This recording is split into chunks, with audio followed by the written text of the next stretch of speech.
ఈ విధంగా గొర్రెలను ఈత కొట్టియడం వలన గొర్రెలకు పిడుదులు కానీ గోమర్లు కానీ ఇలాంటివన్నీ పోతాయి.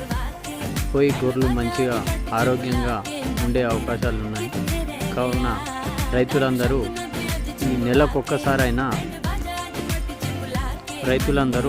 నెలకొకసారైనా ఈ విధంగా చెర్ల ఈత కొట్టియాలి. ఈత కొట్టియడం వలన ఇన్ని ప్రయోజనాలు ఉంటాయి గొర్రెలకి. సో ఆరోగ్యంగా చాలా మంచిగా ఉంటాయి.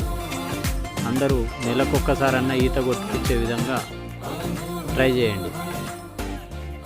Okay friends.